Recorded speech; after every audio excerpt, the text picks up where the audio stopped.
Hello and welcome to Critical Rollback, where we neither deprive Elephant of brains nor Matthew Mercer of pizza. I'm Yana. My name is Paul. And we are doing Critical Rollback Time Paradox and Semi-ASMR edition today. So it's I two love for that one treat. I love that we said that you don't have to mimic my voice, but it seems like you're just kind of doing it anyway. I think out of solidarity. I'm pretty sure that's just part of being a social species. Like, if you were sort of stage whispering, I'm not going to yell at you, am I? No, you're gonna let the saber-toothed cat that we're both hiding from know. It's fine, the dinosaur's only going to catch us if we move, so if we talk very quietly and hardly move our lips, it's going to be okay. The problem is you're gonna start making me laugh, and then the dinosaur/saber-toothed cat is gonna find us. Well, and I'm very sorry about that, but it is my job on this podcast to be really fucking funny. Yeah, you're very good at your job. You take your job very seriously. Yes. So why are we whispering right now? It's because it's someone's 2 a.m. and someone's 10 a.m.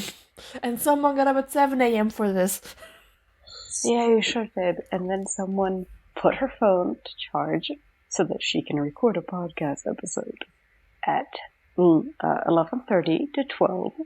And then 11:30 to 12:30, as I think what we discussed, possibly 1:30 if we found something to talk about. And then someone, listen, Jan, I'm not naming any names, but someone fell the fuck asleep.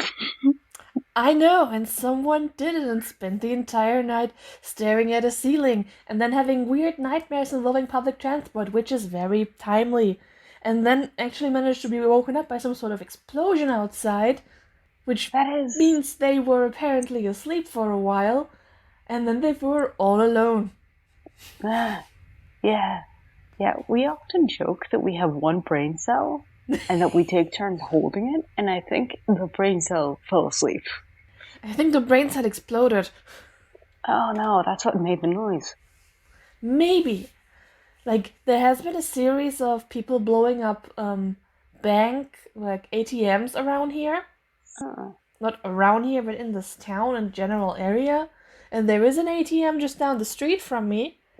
But I haven't even heard any police sirens or anything, so it might just have... I have no idea what it was. It was loud. Are you familiar with exploding brain syndrome? Not yet, thankfully.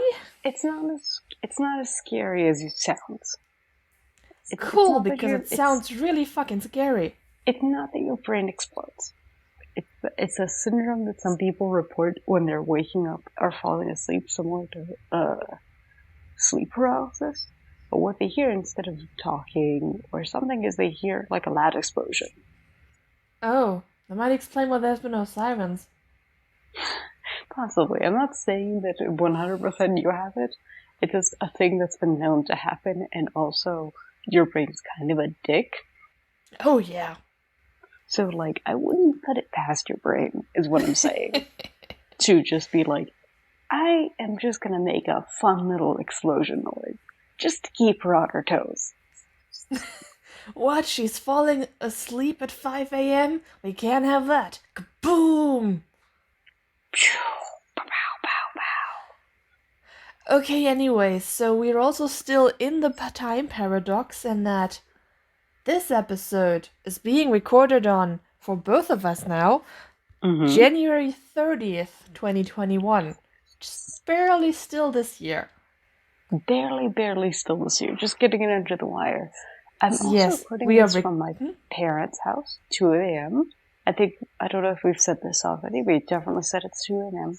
And I'm looking through the window at the street, and I'm thinking now that it would be so fucked up if I saw like an animal of some kind in the middle of the night while recording. You live in the desert full of weird wildlife, so like... Also, there's an animal in your house right now? Yeah, Leo, he's asleep. Yeah. Which is also a problem because he's been known to sleep howl. We can monetize the sleep howling, it's fine. I've heard him do it. It's strange. It's very primal. He's such a primal boy. He's a very primal boy. And I also, imagine if I saw El Chupacabra right now. I'm looking at this straight and I cannot trust my eyes. But, how would I explain that to anyone if I saw El Chupacabra right now? You could explain to me what that is. It is a cryptid of some nature, sometimes described as a four-legged nude dog with spine, sometimes described as a bipedal, alien-like creature that is nude with spines.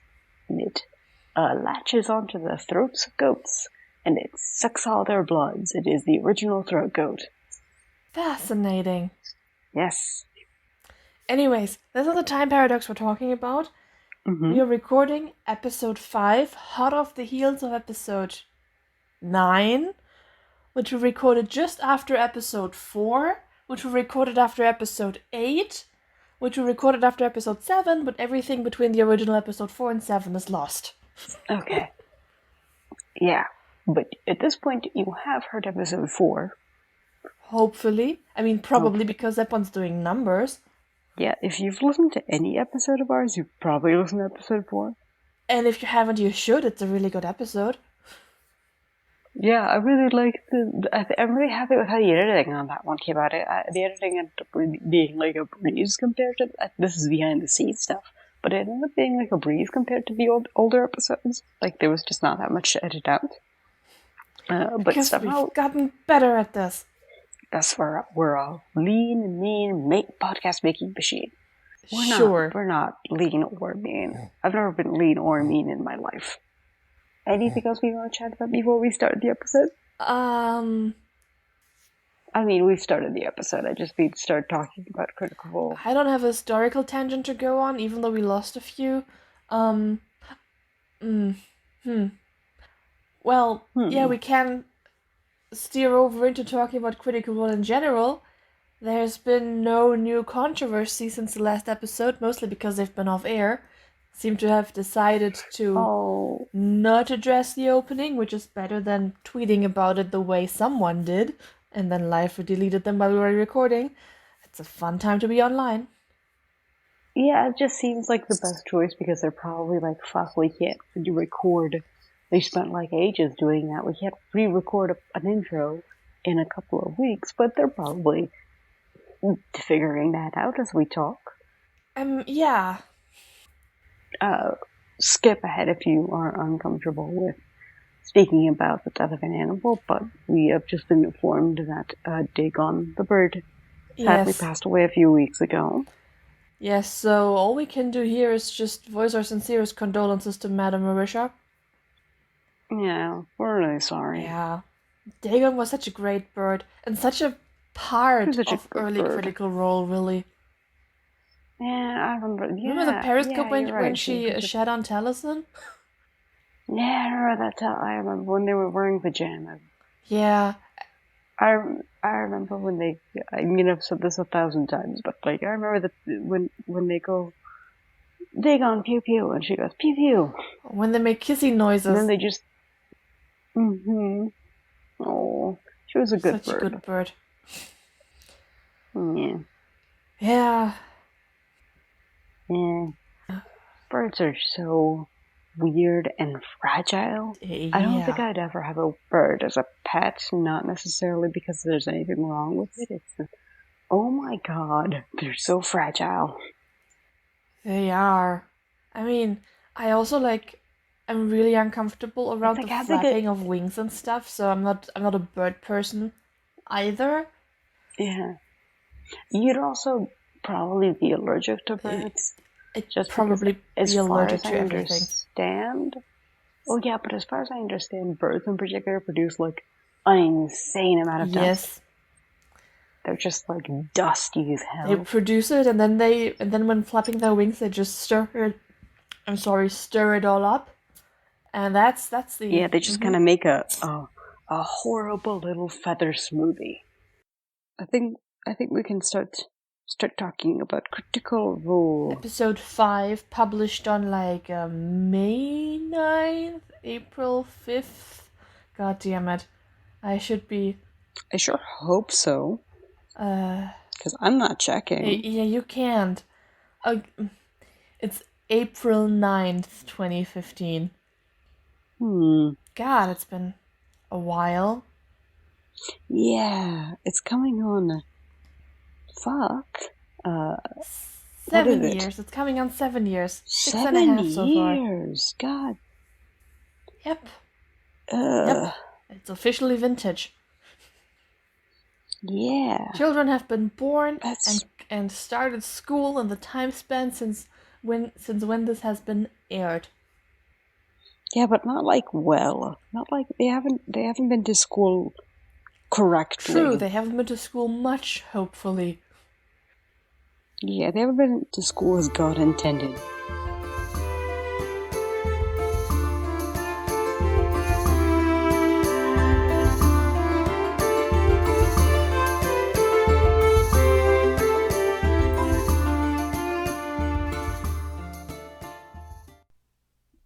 Hello everybody, this is Ball again. I'm just here to give you a little bit of content warnings and a load of spoiler warnings before we start the episode properly.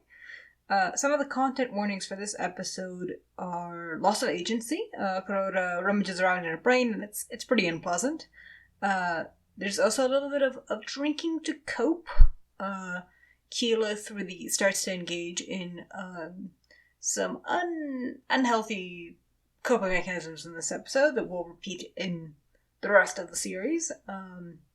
There's some body horror and brain slurping and lava pools and just unpleasant violence that comes to do with that. So if that's something that you're sensitive to, just be aware of it. And Yana here has written the words, "Ball makes sex jokes." And you know what? I can't argue with that. Oh, by the way, I just wanted to inform you, because I always forget to do this, there are approximately 23 more episodes before Ryan Akaba leaves Critical Role. So if that's... just keep in mind. I don't think we have any spoiler warnings that we need to get into. We don't really get into anything other than regular old campaign 1 spoilers. So, with that in mind, enjoy the episode. Bye!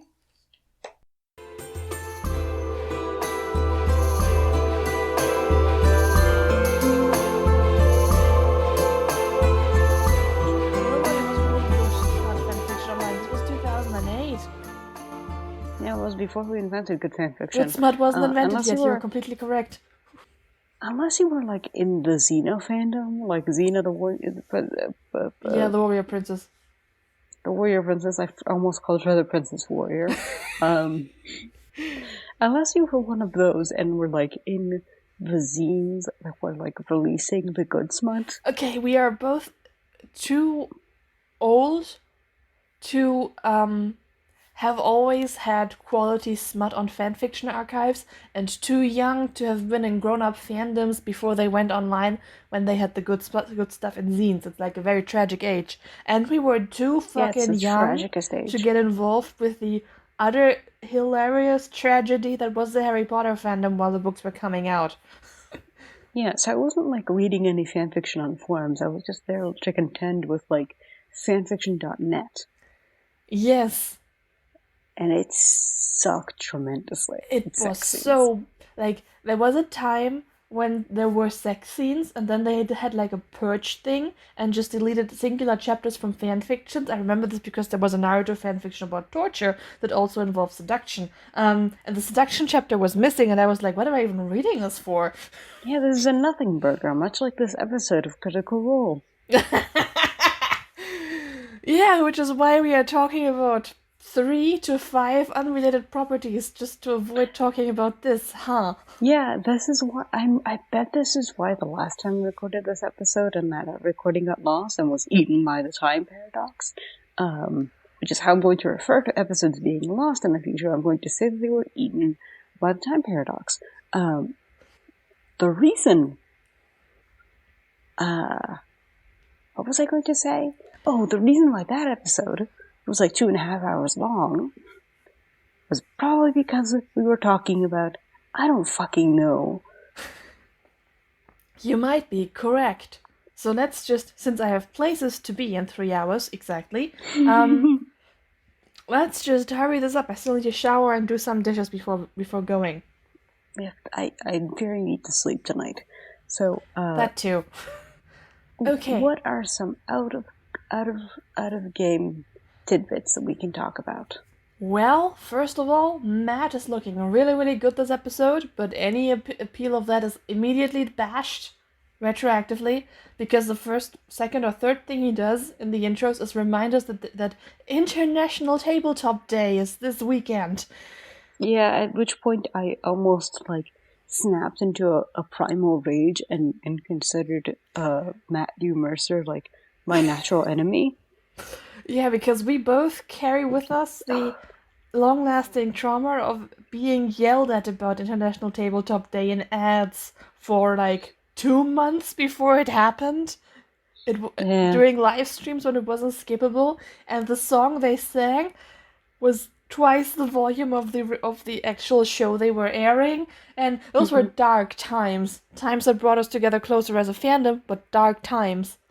Yeah, dark times. You shouldn't, if you're thinking to yourself oh man, I wish I was there to listen to the terrible thing in Bond. No, you don't. Listen, there are things that I think should have been experienced live. For example, Percy's resurrection. That should have been experienced live. However, International Tabletop Day should die. I mean, I'm pretty sure the day itself is fine.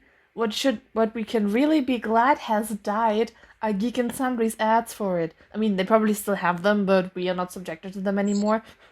Yes. Yes. If we want to experience International Tabletop Day, we have to choose to experience it. Also, rhyming Tabletop Day with Geek and Sundry is just a crime. Yeah. There are certain rhymes that should just not be wrought, or certain forced rhymes that should just not be wrought. I feel like every time that you make that, I feel like when you die, yeah. I feel like when you die, you should have to stand in line, and then an archangel of some kind, I don't know which, probably Michael, sits you down and has to hold you accountable for every forced rhyme you've ever made. And this is why I just don't. This is why I don't do poetry, I don't do rhymes, and I don't do songs, even though I want to. Yeah, they should just be you rhymed International Tabletop Day with Geek and Sundry. And they should just say it without any music to it, and just be you did that. How do you feel about yourself? 21st is Tabletop Day. Something, something, something at Geek and Sundry. You did this. I will leave you to ponder this. I will give you 15 minutes on the dot to ponder this, and then you may go back to your regularly scheduled afterlife. And the fact that we've been talking about this for 3 minutes now should tell you just how much of a... I don't have the words for it. Of a significant event this was. It was bad. It was bad, and it came... it came frequently, and it came early. I'm pretty sure it was actually in the... Was this around the Kraken fight? We will see. We will go on this journey together. Hold my hand. We will go on this journey together. Yes, because we still have 2 more International Tabletop Days ahead of us in Campaign 1. Yes. And one of them had the screen singing. This is how we should account for time. We shouldn't say a year. We should say we have 2 more International Tabletop Days. Hey, on the plus side, we only have the 22 episodes until Ryan Akawa leaves. Yes, thank you. Mm-hmm. I've also, fuck me running, I've forgotten to put that in the fucking... Never mind. I'll do that later. You know that I would, you're just very far away. Pike gets an intro now. You just skipped half the points, but yeah, Pike has an intro now. Yeah, you're right, I did skip some points. Yeah, and the intro they call Grog Jaw-Jaw instead of Strongjaw, whereas when Stonejaw is the name of his dad, who is legitimately called Stonejaw Strongjaw. Sorry, Stonejaw. Keep that in mind for later. Jaw-Jaw. Good old Jaw-Jaw. That's what we called him. Jaw-Jaw Binks. That explains so much. How much do... I want to know the lore about Grog's mom. And until we get that lore, I'm going to call her Jaw-Jaw Binks. There's literally no lore about Grog's mom. Grog has a dad, an uncle, and a cousin, all men. And Travis apparently wrote like a very long novel-styled family drama about all of these people, but there are no women in it. Yeah, I'm going to... Until stated otherwise, I'm going to assume that Stonejaw Strongjaw was just a very, just like a very, very self-motivated man, and decided, fuck it, I'm gonna have a baby all on my own. Stonejaw Strongjaw was a seahorse dad. You heard it here first, folks. He was a seahorse dad, and he either gave birth to Grog himself, or he carved him out of stone and ham. Equally likely scenarios, actually. So, Grog, tell us, what is your mother's name? You know what? You should have asked Scanlan that. It would have made for a more fair conversation, but hey, we're not there yet. We are not there. No, we need to. It's everybody. Take a sip, stay hydrated, not of alcohol. Of alcohol if you feel like it. It's not the holidays anymore, it's like April. February actually. Which is a time to get drunk in Germany, but hopefully not next year again because COVID. Okay. They're shooting for 1,500 subs. And they got Castle Grayskull in the mail from a fan, which yay. They did. It's so cute. I have no idea why they kept the name Castle Grayskull. We weren't corporate yet. Yeah. After this episode is Dance Party Part 1. Yes. If you need some joy in your life, and let's be real, we all do. No, I don't need to wake up right now, phone. Thank you very much. That's already over and done with. Yes. If you need some joy in your life, look up these dance parties. We have a cast playing Just Dance. The cast is the reason I own the game Just Dance, and Matthew Mercer is the reason that Applause by Lady Gaga is my best dance on Just Dance. Yeah. They just having a lot of fun there. It's a joy to watch. The camera work is legitimately impressive. Yeah. Is part 1 the one where they do the Tetris dance? No, that's part 2. And part 1, Matt does Applause. The twins dance to a very horrible cover version of 1999 Luftballons, like that one German song you all probably know, whose singer is no good, very bad these days. Is she active on Twitter? No, she's active on Telegram, and that's worse. Not even sure if she's active on Telegram. She has said some things about COVID and also vaccines, and no. Well. Yeah, but still the cover version is atrocious, and what the hell. And this is also the one where the cast, minus Sam, dances to the Ghostbusters theme song, which is just the best. Yeah. Speaking of which, Samuel Regal is not here. He is not here. We are short one gnome. We are. Fetch me a gnome. I mean, he is, Scanlan is present throughout the episode. He's just being piloted by Matt, which is the reason he acts like a bard sometimes. Yes. That's the only time Sam Regal has ever been a bard. Yes. People keep talking on Twitter about what a good bard Scanlan was, and it's true that Sam was very much good at his bardiness. Sam was very good at playing his class. extremely good. He was extremely good with support spells and stuff, and the singing bits, and like Scanlan is the reason my first D&D character was Bard. But he's not like a bard in the sense that Matt thinks what a bard is, which we are going to be getting into. He's a very good bard mechanically. He's not a very good bard narratively. And Matt very much wants him to be a good bard narratively. No, Sam is very much playing a bard like an aging rock star, which is fine. He's not really playing it as the only kind of internet you had at the time. Yes.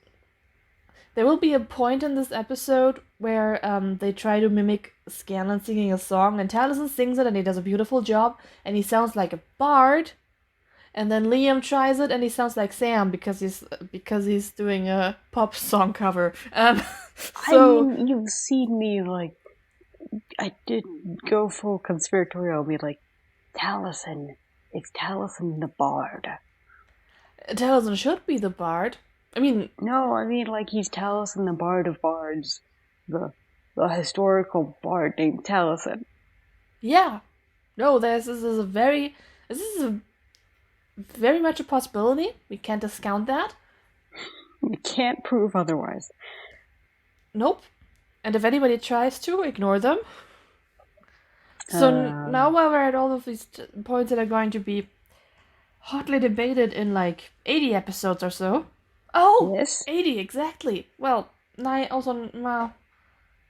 exactly is when we're going to have a big talk about Scanlan. 95 episodes, 100 episodes from now is when we get to the what is a bard really discourse. Oh, that's going to be an exciting 5-hour episode. Oh, yeah.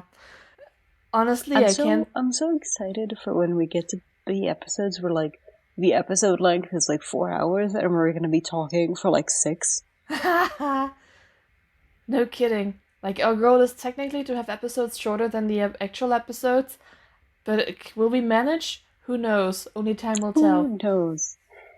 Anyways, okay, so now let's get to the actual episode with where are we at? Also, Marisha and Ashley are wearing good pants. They are, and you get to see them in the dance party. Now where are we at? You tell me. Well, the episode that we just listened to? It's that, but again, where we just left off, they just infiltrated a building at the Duergar wood camp, holding the big cheeses, and their bestest and most reliable, absolutely not evil buddy Kuroda. He took out the biggest cheese, and they threw a bucket of goblin shit, and there was a bullet. Suddenly a bullet appears, yes. And they got one dude who's still alive to interrogate. And that's where we left off. Wonderful. Yes, exactly. Okay.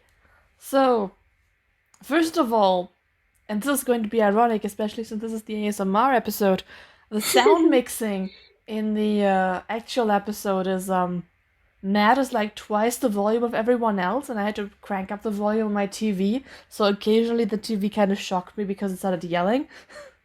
And suddenly everybody was audible, but most of the time, no. Yeah, during part of this listening, I had to call someone, or I was talking to someone on the phone while listening to the episode, and every time Matt spoke, they were like, who's talking in the background? And I was like, don't worry about it. My job. It's Matthew Mercer. He's here in the room. Yeah. This interrogation scene is not quite as uncomfortable also as there's a little bit there's some pretty significant audio crackle in the beginning, which I also feel is ironic because I'm trying to avoid audio crackle right now. But we're just imitating the actual episode. It's amazing how we always manage to do that. Life imitates life, art imitates art, life imitates art, art imitates life. Is this an alignment meme? Sure. Anyways, so we interrogate this Duergar. We're the authoritarian left. I'm joking. We are not authoritarian. Anyways, no, we are not. For the third time, they are interrogating a Duergar. Head honcho something. This. Yes. Is this? Do they gain any valuable information here? Yeah, no. Kinda.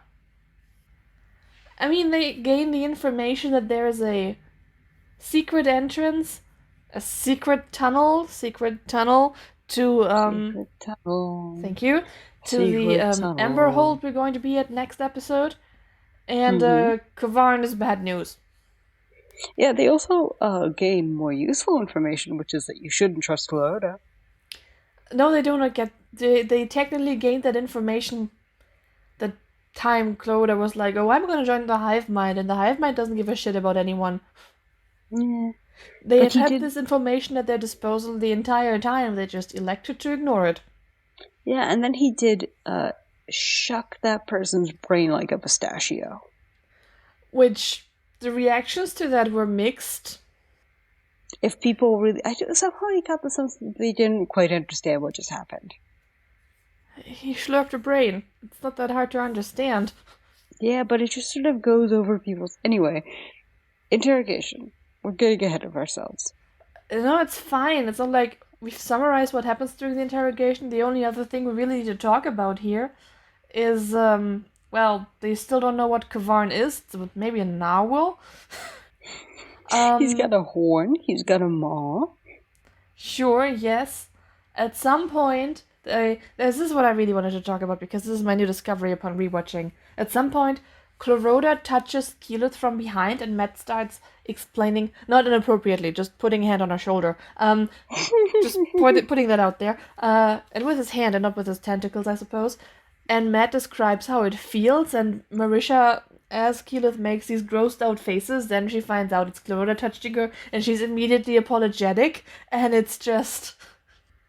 Wow. Okay, so... Is this admittedly also coming from the fact that we've just watched episode 9 and all the episodes in which Keyleth is so very much on board with trusting Clarota and being like, this paladin of a righteous deity seems extremely sus. Yellow is very sus right now. Are Among Us memes still timely? I don't know. No. But our audience is not, teen children. Depends. Some of them are. Sure. I only get age stats from Spotify, but some of them are. I don't think... Okay, maybe I'm wrong. She might... Like, last episode, we went on a tangent of how Clarota is just kind of sad boys his way into all of their hearts, right? With his tragic illicit Mary Sue backstory and stuff, and how Keyleth seems to be the most taken by this, and you're not wrong. Which led me to thinking, does she actually have a type? Her type are sad boys? This explains a lot, but she might have a type. Yeah. Oh no. This is how I sat here, like, does this retroactively justify quite a bit of Vaxleth? Is that what we've gotten to here? Wow, this is our lives now. Wow. I feel like new doors are opening in my mind. I'm very sorry to make you come to this realization, but wow. I mean, I did spend last week / the future talking about episode 9, famously talking about how I find Illithids fuckable. Okay, but I don't think Keyleth finds him fuckable. Very much not after this touch. No, but like Keyleth is very much somewhere on the age spectrum. I was about to say she barely finds her actual partner fuckable, so hey. Yeah, so like I guess that makes sense. It's like a Vax, but less fuckable. I'm not trying to less suggest interested in fucking. I'm not trying to suggest that Keyleth is like in love with Clarota or something. Just that she's magnetically attracted to him. Very receptive to sad boy bullshit. Which I mean, yeah. Many young girl is. Refer back to Baal justifying her liking for Twilight at the time. I mean, should I somehow psychoanalyze myself now and say that is my affection for Illithids related in some way to the fact that I read Twilight? But I feel like that's not a thing. No. I wouldn't no. Also, first of all, our conversation at that time was about how Illithids are fuckable. That is not related to any of this. Yeah, nobody in Twilight is fuckable. They very much are smooth like a Ken doll. But they just make babies by wishing really hard. Yes, but to put this into some context, that we're not saying. I don't think we're saying that Keyleth wants to fuck Clarota. No. Or wants to date Clarota. I think what we're trying to say is that Keyleth is very receptible to the kind of energy that Clarota puts out. Yeah, I think so. She's defenseless for his vibes. Okay. Hey, Mighty Vibes. Get us out of a Clarota episode, you coward. Oh god, that would be? I don't think that would be pleasant to listen to at all. Yeah, that would just be like weird, smooth jazz. The weirdest and least smooth jazz. Yes, jagged jazz. It's going to be a new type of jazz called jagged jazz. Yeah, okay. Other points about this interrogation is that Percy is in great form. He's in such good form this episode. He is. We will be keeping your weapons, your armor, and I believe your dignity. I think it's your pride, but yes. I mean, they kept none of that because they just slurped the guy's brain when he tried to run.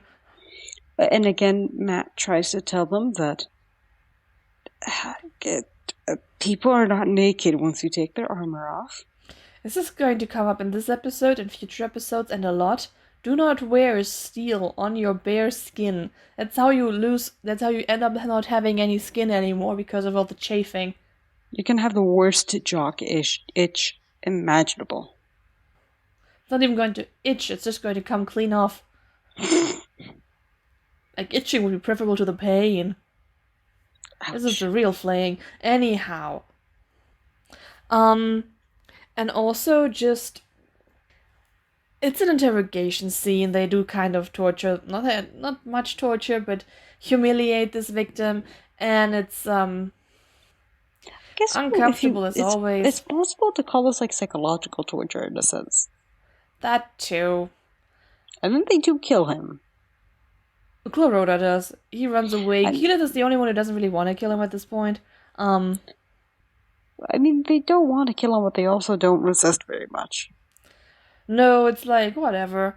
In my notes, I now go on a tangent about alignments and how these interrogation scenes in the early episodes should have led to everyone just dropping in their alignment because there's nothing good aligned about what they're doing here.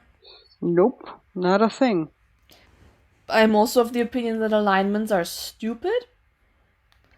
I think they're stupid, but they are useful. They vaguely make sense in relation to gods and other entities that expect a certain behavior of you in exchange for your powers. Then it's fine. I think they're a lot like...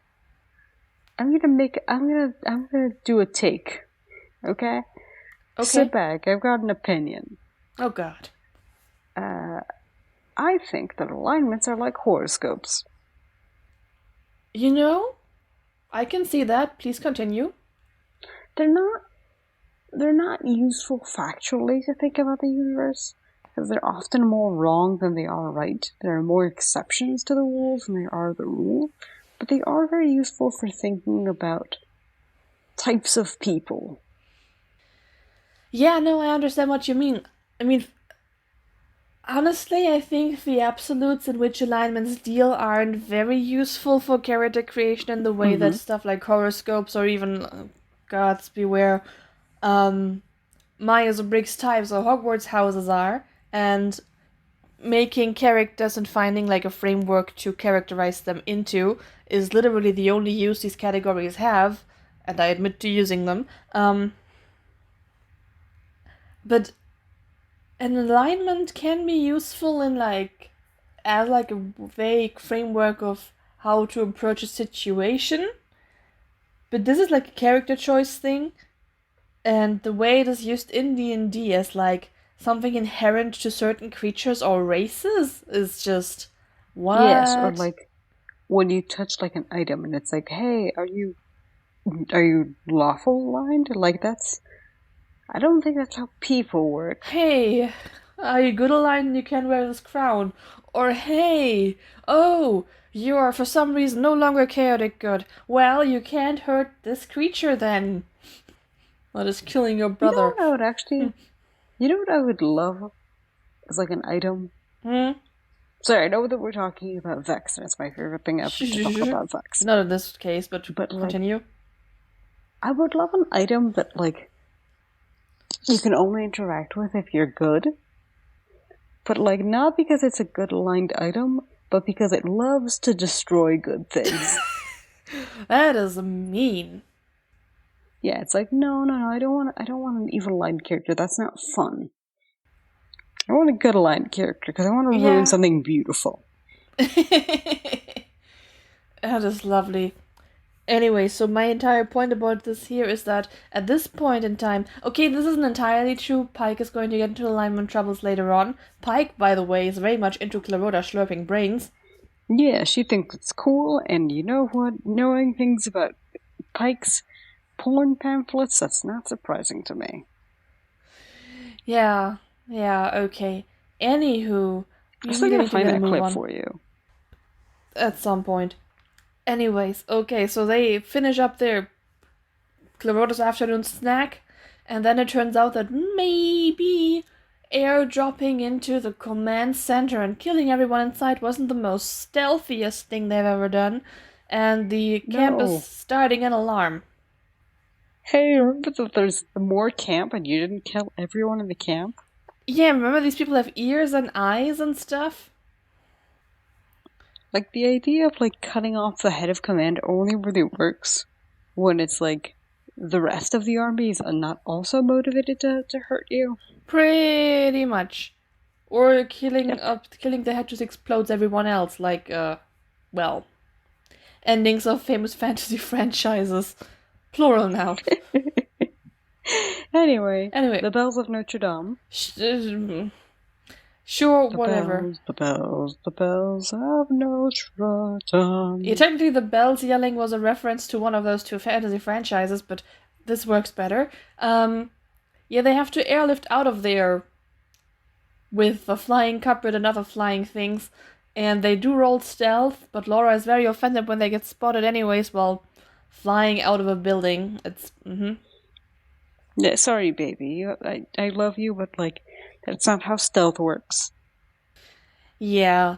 During this exchange, she also figures out that they left behind Trinket because she wasn't there the last episode and nobody's capable of thinking like Vex. I know that Vex is afraid of Trinket getting hurt, but she's also equally afraid of leaving Trinket behind. Maybe there's an abandonment issue in there somewhere. Anywho. So this is a very chaotic set of circumstances. They all kind of fly until they don't. They're being shot at, concentration is lost, the carpet can carry them all, they plummet. It's chaotic. The players don't really know what's going on themselves either. There's a lot of crosstalk. It's Keyleth's first time plummeting from a great height. She might get addicted to this. At some point, Vex bungee jumps after Pike, and Pike then is real. Everyone is falling. Pike then is so real. Everyone is falling, including the carpet. And this is where, in my notes, I was kind of amused by the fact that twins are shielding the gnomes when falling, even though the gnomes kind of have twice the amount of hit points. Not quite, but close. They don't at this point because Scanlan is still very low because he wasn't healed up properly last episode after being taken out. And he, I think, goes back to 0. Yeah, Percy and Scanlan both go down from the fall damage they suffer in this scenario. You have a note here that says fuel for anger later. Scanlan should take a fall for you, and she did. Yes! Pike is cradled by Vex, who tries to take the fall for her, and Vex takes Scanlan and takes a fall for him, and the Vex and Scanlan relationship is... Don't get me started, I have places to be. Moving on. Yes. Chop chop. Mm-hmm. The only one enjoying the circumstance is Grog, with the legendary exchange of Matt telling him you take 45 points of damage from the impact and leave a small crater, to which Trevor's response, thank you. He feels very affirmed by that. Yes. And also that's like... It's like him going to the dentist, really. What? I mean, in the sense of how much damage compared to the rest of him. It's just like... It's like going to the dentist. I'm not the right person to tell that the damage taken at the dentist is minuscule, sweetheart. It's not minuscule, but it isn't significant. Like, I would say that taking like about a quarter of your health is at minimum to the dentist, I think. Can we just not talk about dentists, please? Yes. Yes. Percy and Scanlan are out. Yes, and then they get brought back up with, I think, healing potions, which are, like, if you are a level 1 wizard, a 2d4 is a lot of healing. If you're anything but a level 1 wizard, it is not. If you're Percy Durello, who has second wind, probably not at this point, but does have it at some point. If you're a level 9 fighter with a d10 hit dice, it's not. It's really not that much. No. Anyways. And yet you still end up hoarding them, huh? Anyway. I mean, they are good to get people back up in the fight to not take death saving throws. We've been overhealing in 5e last episode. Yes, we have. Yes. And we will be again. So, in the words of Laura Bailey, are we running what is happening right now? They are, after plummeting to the ground from their flight escape, they are running down the cavern behind the war camp and using spells to seal it off. And almost lock out Clarota. Oh, very exciting. It's totally exciting. That would have been fun. Leaving Clarota behind to die here? Yes. Well, they would have had to deal with a catatonic Keyleth after a violent breakdown, but yeah, fun. I mean, they would have had to deal with her anyway, doing that. But not quite yet. There's a part where Tiberius insists on making, like, an ice path under Clarota's feet so he's faster, but, like, his feet do not touch the ground. He is already without resistance. He floats. Sweet man. Wait, actually, who says this? What? Who does the ice on the ground? Tiberius does the ice on the ground, but, like, a cantrip. Oh, never mind. He is not a sweet man. I thought I apologize. I didn't call you out on it, but yeah, okay. I forgot who was talking. Understandable. We try to ignore that. But they somehow all make it. Clarota is very injured and gets healed up. We get some mind flay anatomy, including his toothy maw and bad dental hygiene. Mm-hmm. And this is the first time Keyleth drinks to cope with what just happened. She asks Grog for ale because she really needs a drink right now. Which honestly I can understand. I was going to say that, like, they didn't do that much badly, but, like, it is a time to steady your nerves, huh? Sure, yes. And, like, it's a lot more subdued here than it's going to be in later episodes. Oh yeah, Keyleth has a thing. Keyleth has a thing. I wish she's going to develop a thing. It's just trauma in motion. Mm-hmm. And that's never going to be dealt with appropriately. Nope. Okay, so they go down this cavern, they find more war camp. There's these abandoned remains of a war camp? Yeah, Liam gets food out of game, probably given to them by the chat room because they're still doing that.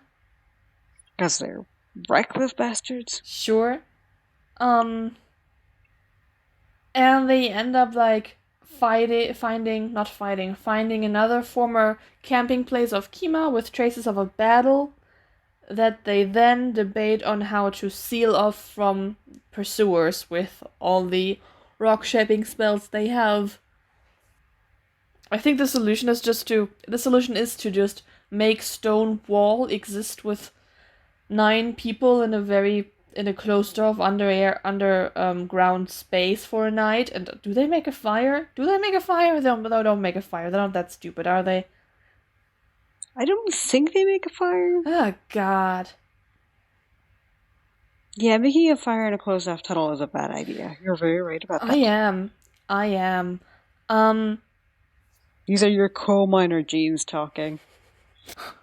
I'm not entirely sure there's a gene for that, but I do have ancestors who were in a coal mine.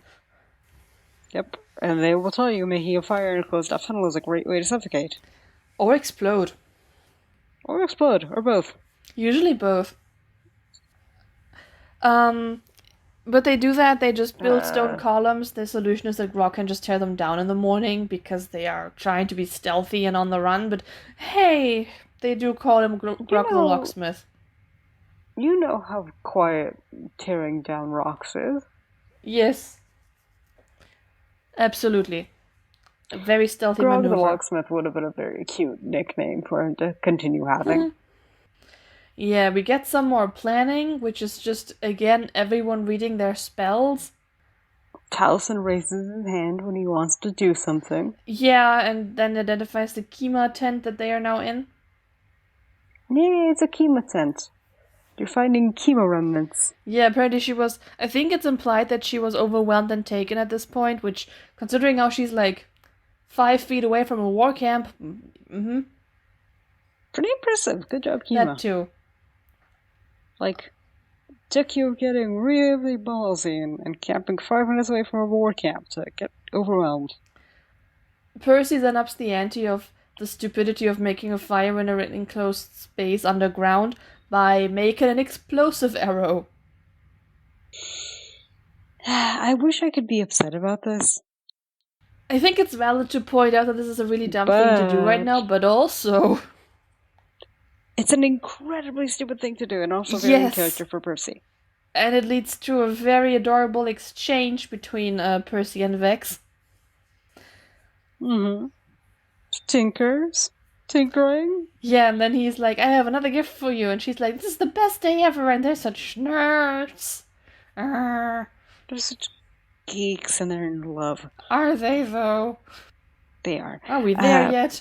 They definitely have crushes going. They're definitely flirting. Grog wants an explosive arrow also.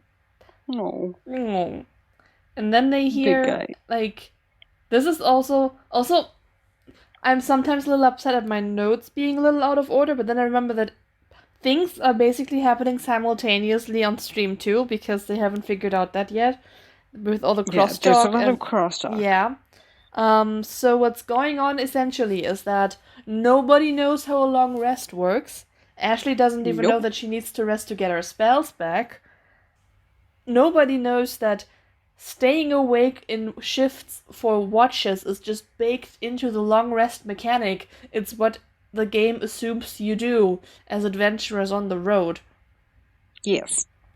So you don't have to have 2 people stay up all night while everyone else sleeps, because those 2 people are going to take exhaustion points. And you don't want that. Everyone can just be up in shifts and keep watch and still be well rested in the morning, which sounds fake once you are over 25 or something, but okay. I will say that after you're I'm 24, but you're an old soul. It's fine. I'm an old soul. You've groomed me this way. I have. I will say that the exhaustion point-taking death spiral feels very real to me. Just That is just your entire existence, I'm aware. just take more and more points, and then you're like, oh god, how did I get 3 points of exhaustion? It's like, they just lead into each other, okay? And then the breaks take you. Yeah. What is a hit die if nothing relevant to healing potions persevering? Look, there's been a lot of, like, end of the year meme lists on Twitter, and I mean... I've not seen these meme lists, but okay. You haven't missed much, but it brought this format back into my mind. This comes up when Travis figures out that he can just heal with hit dice while not sleeping, even though he could totally sleep for reasons mentioned just now. Also, he first uses the swear nipple tassels, which is a very good swear. It's a very good swear. Yeah, at some time during the night they hear footsteps just outside their hiding place, and Vax wakes up Vex, who then rolls a 1 on stealth on her Will Wheaton dice. Which is... You really shouldn't use a Will Wheaton dice. This is foreshadowing, is what it is. Is Will Wheaton the guy who has, like, crates and crates of dice in his house? Yes, and they're all cursed. They're all cursed. It feels very much like taking, like, gold from, like, a cursed tomb.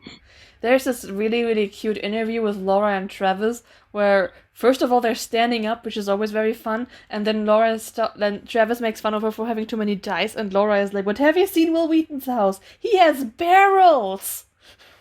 And they're all And she cursed. starts jumping up and down and Cursed. barely reach above his shoulder, and it's just very cute. You can find this on YouTube. It's very cute. They're just very cute. Mm-hmm.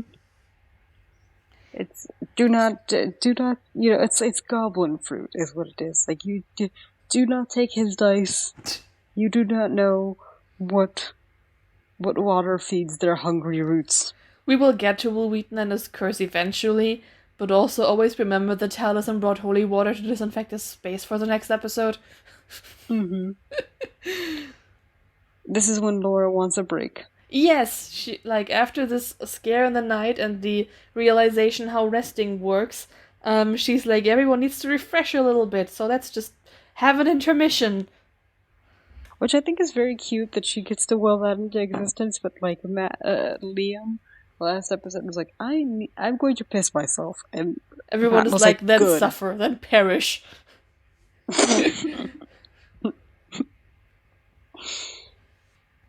They have 1,500 subs. 1,518 after the break. Very cute. Adorable. Mm-hmm. And then we open up... if we had 1,518 subs, I would lose my absolute shit. Oh, yes, absolutely. Like, we have, 20 or so on YouTube, and then the podcasting sites are very vague in what they count as a sub. We have 2 patrons, by the way.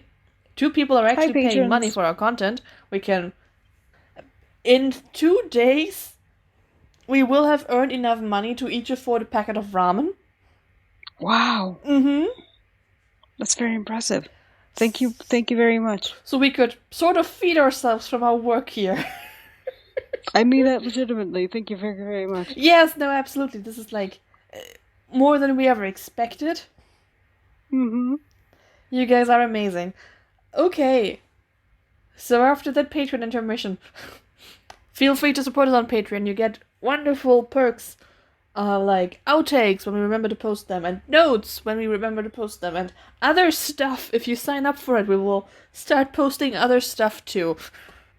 You do get the episodes early. If we get the episodes early, at least, yes. Yes. Anyway, back from the break. Yes, they break down camp literally, and that they have to demolish the walls that have enclosed them. Is this the thing with teamwork? Yeah, Pike That's starts punching. Teamwork. Pike starts punching the wall, and then Grog takes it down because she loosened it up for him. She did. She did loosen it up for him. She did. I bet this happened all the time when they were in Western and they were kids. Mm-hmm. Definitely. God. Definitely. I love them. Poor Trinket is still all on his lonesome across the crevasse far away from here. Oh. Which just... How did this happen, guys? Somewhere out There. I understand transporting Trinket is difficult because of his size and girth, but also... But Vex would never. Vex would never. That's her baby. Mm-hmm. Let's start a commune. Yeah, They're communing with nature.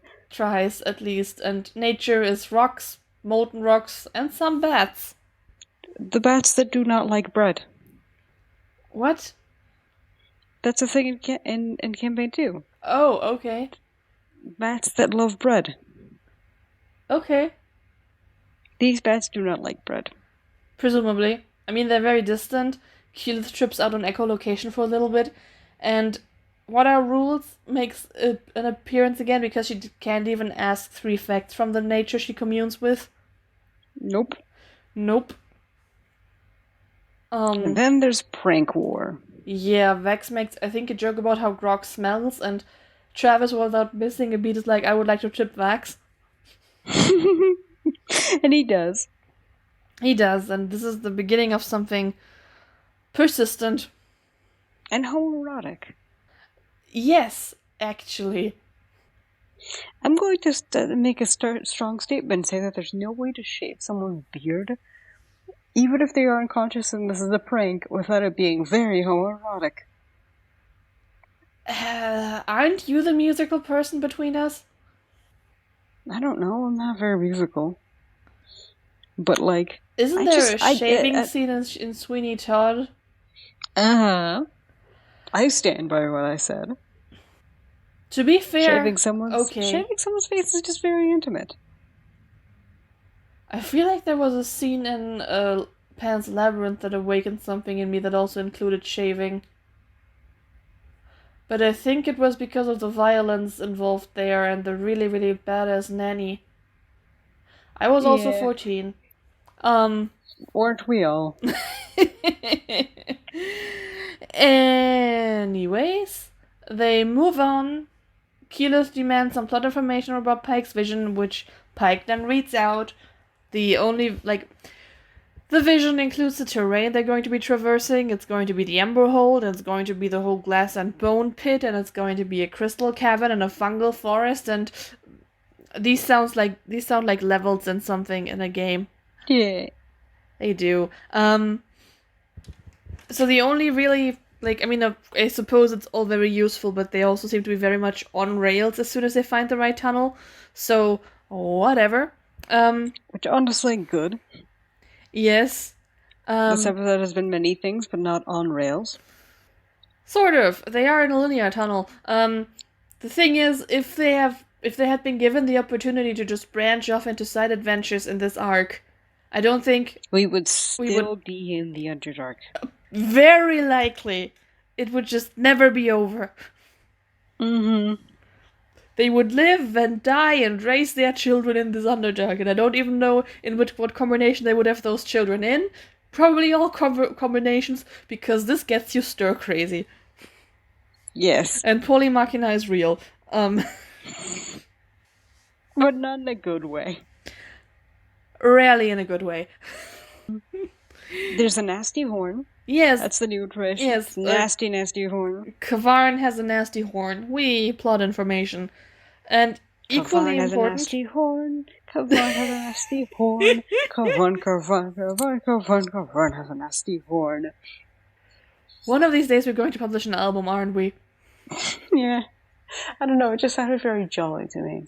I've stopped doing ASMR voice, and my parents are probably gonna tell me to shut up soon because it's 3 a.m. I mean, if your parents are awake to hear you right now, that's their problem. Okay, so chlorine does not like puns. Chlorine probably also doesn't like puns, but I don't think chlorine likes anything, so hey. Good point. Yeah, This is the first indication that there's something wrong with him. No, I think this is actually just... I find this very relatable. There's puns and there's puns, and some of them are non-tolerable, and some of them are alright. The only non-tolerable puns I don't like are the ones that use words that you would never use in conversation. Like, I hate behoof. I feel like behoof is a word that I've only heard used in puns. Behoof! But it's a fun word. It's a fun word, but, like, don't make puns that are so, like, formulaic. They're basically only existent in language to be a pun. True. I guess. Then there's an instance... Be more creative. Mm-hmm. Yes. Be creative and don't steal from people who are not at the table. Ah, God. This is the first time this happens in which Tiberius is like, oh, and because Sam isn't here, we're going to take the earring off of Scanlan and put it on Grog. Yeah, and this is somehow the least annoying thing that he does of this nature. Yeah, it's not going to get any better. Nope. Especially, like, you could even argue that it is good for Scanlan to have the earring, because Scanlan is the one who goes randomly invisible and walks away into side adventures. When Grog walks away into side adventures, he does it loudly and proudly, and you can totally track where he is. You can also call him back very easily. You can't call Scanlan back very easily. Nope. Well, and then they come across the encounter for this episode, because we haven't done enough fight scenes yet. I mean, we gotta have a fight scene. We gotta have a fight scene. So they come across, like, a crate with people pulling it, and, like, hooked horrors and crates and no jars inside it and stuff. This is where I fully lost track of the episode. Yeah. I swear, guys, at some point we're going to be okay with fight scenes. I hear we're even going to get professional support for the Kvarn fight, aren't we? Yep, I literally got a comment back from a friend who listened to the podcast saying, like, you guys aren't very invested in fight scenes, huh? And we said no. I am invested in some fight scenes, and these fight scenes are not it. Not it. Not it at all. Also, it's easier to be invested in fight scenes when you don't have to constantly wonder what the rules are. Which we still have to. Like, I find fight scenes more engaging when I understand them. And these fight scenes with what are rules? Does a sorcerer even have to track resources? Does Percy have abilities? Yes, no, maybe. If yes, how many? How does... You are such a lawyer. How do any mechanics work? Sometimes... What? Sometimes you say things, and you're such a lawyer. It doesn't happen a lot.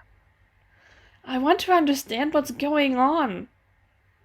I know, it's and you're right. You're right to want to know what's going on and to have some ground rules, because essentially just combat only has rules because it is something we agreed upon. But when you don't have agreed upon rules, like, it's nonsense. Yeah, also I feel like the same, this is basically true in every media.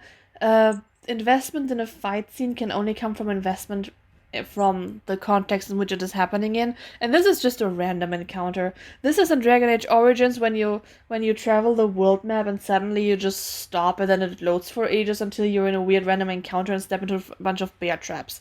Nobody cares. This is just, you know, we don't have an encounter yet in this episode. We need an encounter. Yeah, we can't have an episode without a fight scene yet. Mm-hmm. Which are consistently the strongest episodes, mind you. Yes. Yes. So, there's ogres. There's an ogre.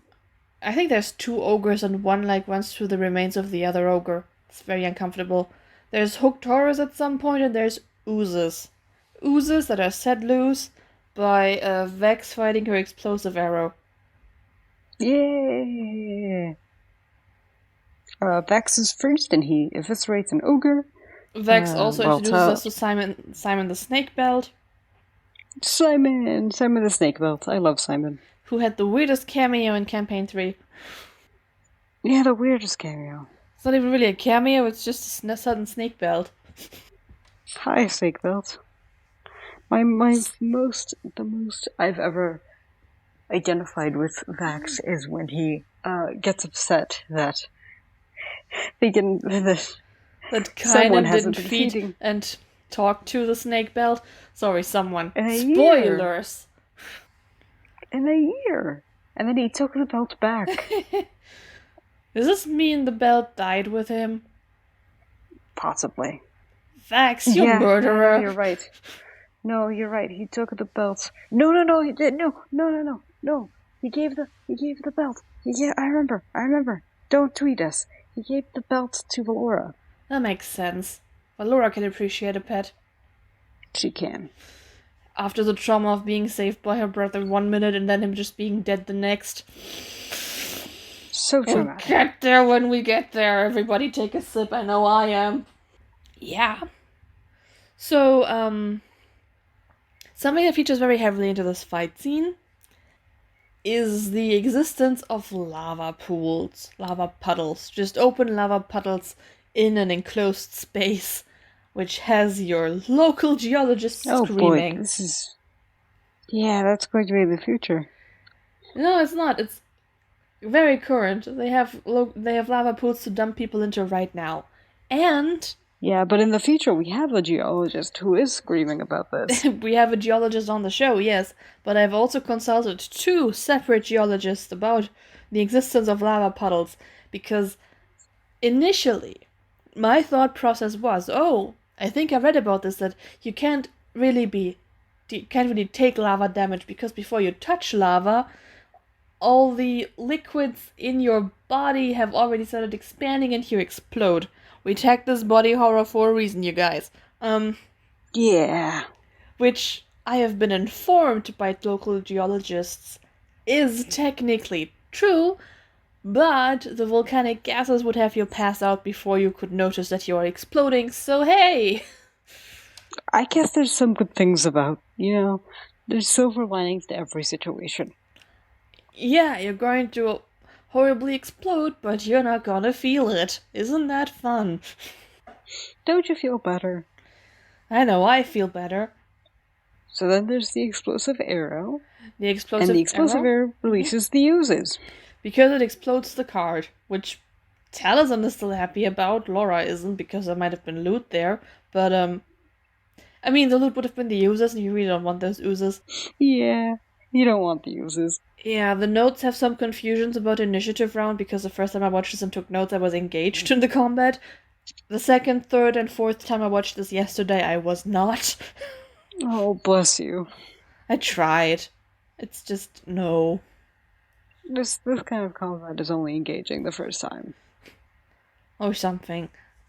Mm-hmm. The first time after a while, at least. It's like how I genuinely feel about, potato chips.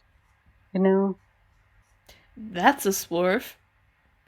No, it's just, my thing with potato chips is that I really enjoy them. But, only for, the first third of the bag, and then afterwards I just feel greasy and, salty, and the corners of my lips are starting to cut. Okay, yeah, I can see that. And it's just God, I don't want to finish this. But then it's open, it's only going to get grosser if you don't finish it now. Yeah, exactly.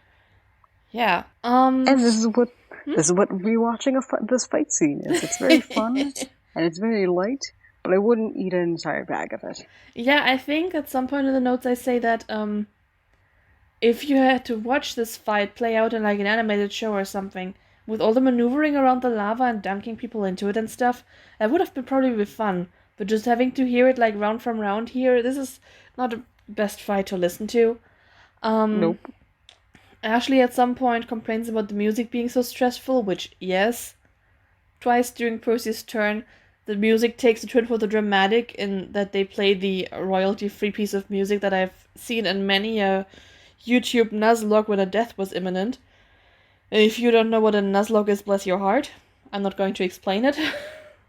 It also reminds me of future campaigns and how much they've improved in that regard, because I distinctly remember there being a future episode where, this is not spoilers, but just, Travis has said, oh, this music is so tense, and then just Matt, wordlessly changes the music. There's going to be a little tense. Remember when Matt changed the music and winked?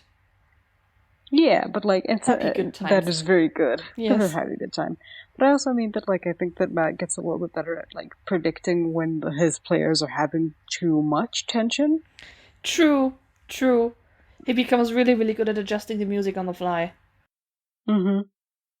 Okay. Shall we wrap this combat up? I mean, wrapping up is like, well, I mean, what happens is that they do AoE spells like an insect plague thingy, I think.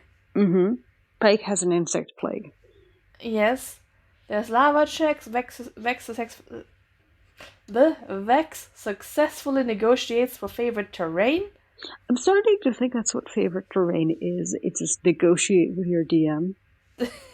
So negotiate with your DM button? Maybe. There was also something. Oh yeah, lava damage in this instance is laughable. Like we have already discussed, lava damage is not a thing you explode first. But in future. But also in future episodes, when somebody takes a dip into lava, which you can't and shouldn't. Hey, just in case you were wondering if you should dip into lava, don't do it at home, kids. No. We here at Critical Rollback do not endorse jumping into lava. No. But for now, the damage they take from this is laughable. Like, you may as well. With this kind of damage, you may as well jump into lava. Whatever. Again, we do not endorse this behavior. Grog tries to summon woodland beings. He doesn't. I think he's just into, like... Is he? I think this is about the insects. I don't really know. Yes. At some point, Vex shoots a lightning arrow at the oozes, which does nothing and causes more oozes. And Clarota then also does a lightning thing, which Matt plays off as Clarota being inattentive or just not seeing. Marisha gets very suspicious here. Keyleth might not be. We don't know. I'm suspicious. I mean, yeah. I usually have opinions about Matt's calls, especially when they end up with him debating with Marisha about them. And usually Marisha is correct. Usually Marisha is correct. Right now I don't have a strong opinion, so whatever. Mm-hmm. More enemies approach Liam face desks. He's very dramatic about these things. He is. I've never seen someone who throw their entire face into a desk more enthusiastically than this man. Yes. It might be a problem. It might be a problem. I think that there's, like, ways to pratfall and, like, make it sound bad when it isn't, but, like, I think that he's genuinely smashing his face. I mean, Laura is genuinely concerned when he does, so... Weird. More Nuzlocke music. Yeah, we've covered that. I think Grog goes down and gets covered in acid and his armor dissolves, yes. Grog always goes down. He's a very good boy. He knows that, you know, he's friends with a lot of sex workers. He always goes down. Get it out of your system, yes, please, thank you. You are aware that you will now have to tag this for sexual content, huh? Of course I do. I will add this for you, because I am a nice co-host. You're such a nice co-host. At some point, like we said, Telson does a bard song. It's very good, but it's very bardy. You can also tell that it's not Sam playing because Scanlan used the weapon. Yes, because Matt has it in his head that bards use rapiers, and this amazing weapon that Scanlan uses here has, like, eerily similar properties to the vestige he's going to get eventually and use exactly once. Exactly once. This pristine piece of shit. And he does it very successfully, but it's just not. He's just a tiny little boy who has like the third highest strength stat in the party or something, maybe fourth. I don't know. Don't at me. But he will not fight. He will only cast spells. Yeah, leave him out of this, guys. Yeah. It's just not what he does. Nope. And frankly, with all the stuff that a bard does, so it's a very tight fight scene. It's just kind of a waste of turn to attack with a weapon. Yes, that is true. The bard has also so many more fun tools, especially a lore bard. Like if you're the The other kind of vanilla game bard, the one that does combat damage and stuff. Oh, that's when you use weapons, but as a lore bard, you just have all the tools at your disposal, and the weapon is just the least exciting of all of them. Yeah, and you really don't do much when you actually hit. Yeah. Alright. The friend who listened to last episode also scolded me for saying that my bard doesn't do as much healing as someone else. I mean, so did I, because you had your rules wrong there, sweetheart. Yeah, you both have told me this by now. I called you in the moment because I know how bard healing works. Also, get like Yes, the paladin auras when you can steal spells. Those are the really big money healing, and you get them way earlier than a paladin does. Yes, you are very right. You were right about how bard healing works. I have been a professional only healing bard in a party full of spellcasters, none of which could heal. I know how to make people survive. You've been in the trenches. Yes. Laura's worried about Trinket. As we should all be. Mm-hmm. The acid onslaught has made Grog's armor dissolve, and this is another time where I was apparently very invested in this material because I looked up how this works, because barbarians get a bonus for not wearing armor. But in this case, apparently his armor gave him like a +3 to his AC, so without armor it's 17 and with it's 20, which, okay, cool, but, I mean, if anybody doesn't need a high AC, it's the barbarian, because he just takes half damage from most things anyway. He's here to tank. He is. Also, is he still unconscious? Not anymore. Pike does... Okay, somebody brought him up at some point. No, Pike does, like, heals him specifically, and then there's a group healing for 22 points and mass cure wounds, and then they are just like, oh, best buddies, and it's very cute. Oh, yes. They howl together and call it their own special language, which I believe that. They're such feral children. They are. There's another instance of people thinking you just wear armor on your naked body, which you do not. I mean, I think that if anyone is wearing armor on their naked body, it would be Grog, but, like, he shouldn't. Yeah, but he's not the one who's, like... I mean, okay, Vax goes change his armor because he wore magical generic armor, and now he wants to put the acid-resistant one back on, which will come back to us eventually. There's so much armor swapping going on here. Anyways, yeah, I can't. And then Vex is like, cover yourself, and then he's like, no, I'm wearing like a Scientology onesie. Can't believe this is the second episode in a row where we mentioned Scientology. We didn't mention it, Liam did. Also, isn't this like the Mormon thing? That's not technically Mormon, but just incidentally Mormon. Yeah, one of those two. I mean, you also usually have layers between your armor and your underwear. Yes. Technically, most armor of this kind was worn before there was underwear, but hey, whatever. Yes. What else was I going to say? I was going to say something about that, but I can't remember anymore, so that probably wasn't important. We can add it on later, or next episode, or whenever. Mm-hmm. You're right. So they check out the scene of the cart with the oozes and the body parts, and they prevented the creation of more Stitch monsters. Yay. Is this a term for them yet? Is this going to be created later? We are in a time paradox. Stitch monsters, it's fine. They are objectively Stitch monsters. We already know they're Stitch monster. Yes. And then they walk a little more and figure out, wow, we have looped back around. We are back where we started, and now we can get Trinket. Yay! And, like, Matt can pretend he had this Kevin system worked out in his head all he wants. It wouldn't have mattered which turn they've taken. He wouldn't have let them go on without Trinket. Yes, because he's not a bastard man. No, not like the people insisting on ditching Trinket in this dark, which, like, boo. Boo. And now... 10,000 years of jail for all of you, and also alignment drops. And now they dance. They do. Yes. I wish this was how every episode of Critical Role ended. Is like, okay, now we dance. You know what they really need? What? They don't need the openings they get. They need anime endings, outros, where just the entire cast just starts dancing to a very fun song. Yeah, just like a funky beat. Like a lo-fi. Yes, and everyone just does like a little dance thing. Yeah, I would love that. And like credits roll, like fake credits just are rolling, and while they're kind of like just grooving. Yes. Yeah, it'd be yes, so that would down. be amazing.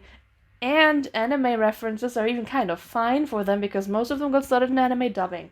Yeah, some of them are still doing it. So as long as they don't yellow face it, it's fine. It's fine. All right.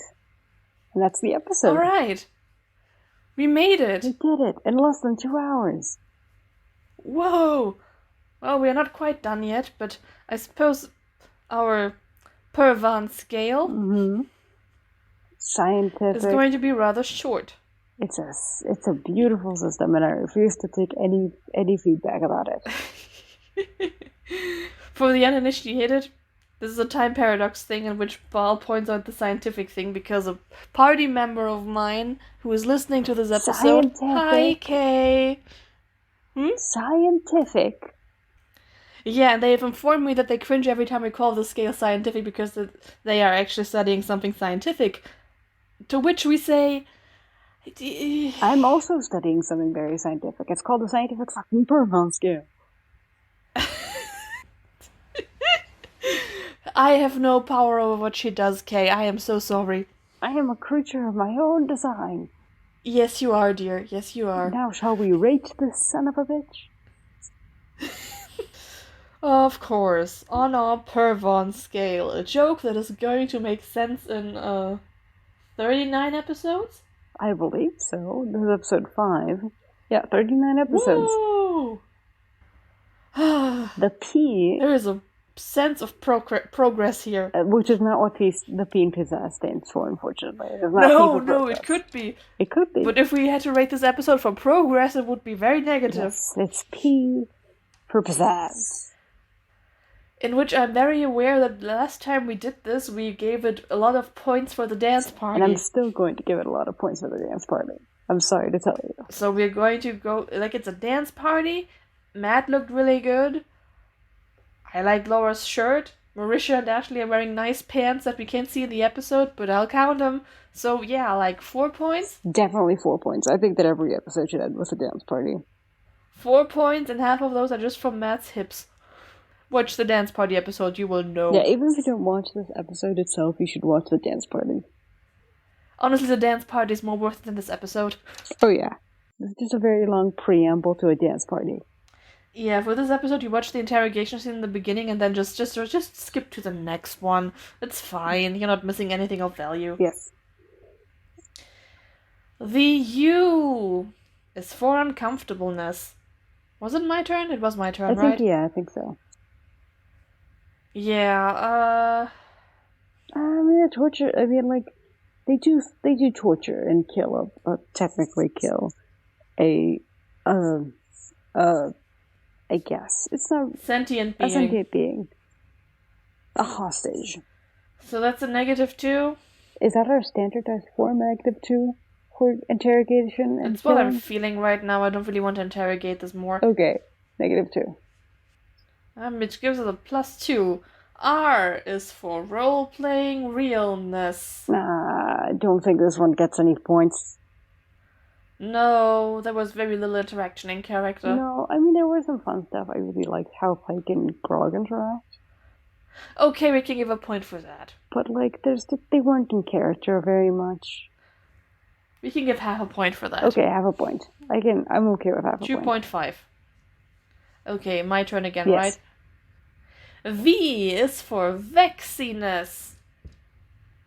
Does not apply. I've explained the pun every episode. Huh? Does not apply. Doesn't it? There's arrows. Yeah, there are arrows. You're right, there are arrows. That's a cute scene. You're right. It's 2 cute scenes. It's 2 cute scenes. Which is the other cute scene? When she's happy about the grappling arrow, and Percy's like, we're going to Hawkeye you up. I mean, technically tell us, I don't think Hawkeye is a thing in universe. It should be. So... Okay, so what are we going to give to that? Like a point? A point seems fine. We have very low standards this early on. Okay. The A. So we're at 3.5. 3.5. The A in Purvan stands for Action. I didn't really enjoy the combat this episode. It felt very superfluous. I think I enjoyed it more the first time around. Yeah, I think maybe we're bad at. Maybe we shouldn't give this. This is highly unscientific of us, but I honestly found that like watching this one again have really highlighted how like unnecessary it is and how it just kind of comes up out of nowhere. Just like combat time is now, I guess.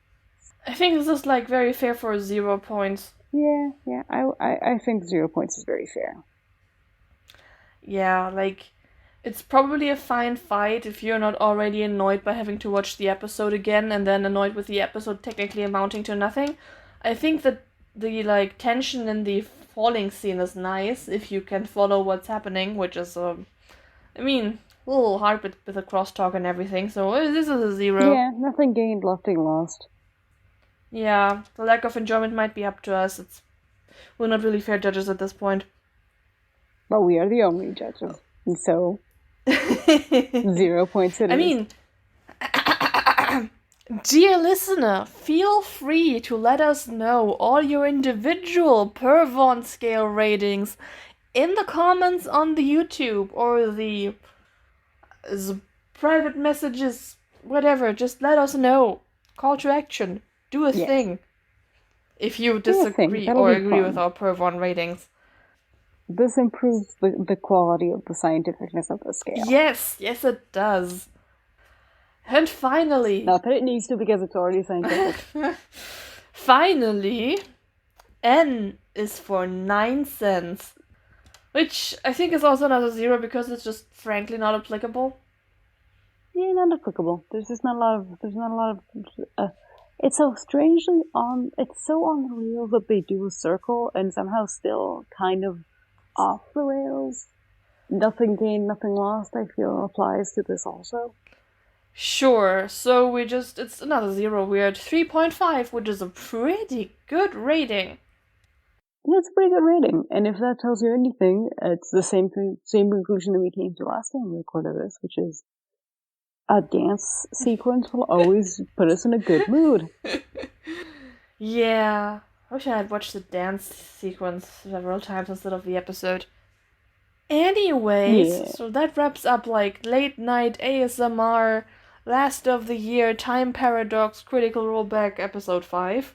Unless we somehow fuck it up again and we have to re-record it third time. Don't time. even speak that into existence. Okay.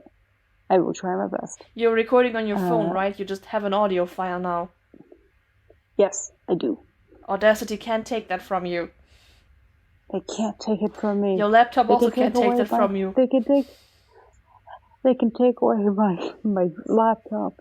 They can take away my backlog, but they can never take my freedom. Hey. And with those browsing words, dear listeners, we wish you a happy new year in March. Yeah, see you in 2022. May 2022 chill just a little bit. I hope so too. But you know, I'm not a big resolution person, so me neither. As long as we're still talking and we're friends, I think I'd be happy. Aww. Aww. Thank you very much to the Lafayette. You're a simp. I'm such a simp. I mean, darling, you haven't gotten rid of me yet in the 3 years we've been talking, so hey. Excellent odds. I think we're getting close to 4 years, but like, whatever. It was 2018 something. It's 3 in the morning. I know when I started the Discord, which was in the beginning of 2019. Yeah. I think we've been talking for a year before that. It's hard to track because Tumblr chat is hard to backtrack. So hard to backtrack. It's very bad. Get on. I mean, like, I would tell Tumblr to get on that, but like they have so much shit to get on that I'm at this point I'm like, you know what, leave that be. Just don't poke the corpse. It's fine. They are busy tagging everything as inappropriate. Yes. Hashtag girl. Hashtag redhead. Hashtag hetero. Tumblr has banned straight people because Hashtag- Apple told them to. It's amazing. It's amazing. Hashtag thank you very much to Lulafia. That was possibly the cringiest thing I've ever done. Yes, thanks Lulafia for the art we're still not sick of. It's so cute. It is. Do commission Lulafia. Give her your money. She's very talented. Give us a little bit of your money. Give Lulafia all of your money. Yes, you should. Thank you very much to our patrons. All 2 of them at time of recording. Thank you very much to our listeners. Thank you, Yana, for being patient with me while I fall asleep. Thank you, Baal, for getting up at 2 a.m. to actually record the episode anyways. Yeah. And thank you. Also listener, thanks to Current Sun for the music. Oh yeah, thank you, Current Sun, for the song, or the song that we use for all the music. It's Red Fox Tavern. Intro, outro, transitional music. It's all Current Sun, baby. Even when it sounds different, it's still the same piece of music. Still the same piece of music, believe it or not. Yeah, so thank you, dear listener, for sticking with us through 5 episodes for now. Yeah. And we'll see you in the coming year. Hopefully for many more good episodes. Hopefully so. I mean, technically it's only up from here. Only up. It only gets. I mean, technically, I think we go further down into the Underdark, but like. And technically, episode 7 is so much worse than this. Let's not worry about that yet. No, we have time. So, okay. Thank you very much, and Happy New Year. Happy holidays if you celebrate. And what is our opinion this episode, Yana? Sad boys are never worth it. Oh God, I actually think we should just go with that. Sad boys, whether they have sad boys are never worth it, regardless of whether they have tentacles. No, we've already done the tentacles. Tentacles, wings, sad boys are just never worth it. Don't get tricked into falling for them. Don't kiss the broken one. Let sad boys give you head. What? I mean, I was going to go on for a joke about how Korora gives head because he eats brains. You need to keep that in you right now. You know that, right? Yes. I'm going to add that to the content warnings. Baal makes another sex joke. Is that our takeaway? Don't let sad boy illithids give you head. And don't let yeah. All right. Don't lose your head to sad boy illithids. Our opinion this episode is don't lose your head to sad boy illithids. Good night. Night. Love you. Morning. Bye. Lunch. Bye. Good night, good morning, good year, and good luck. Yeah, okay.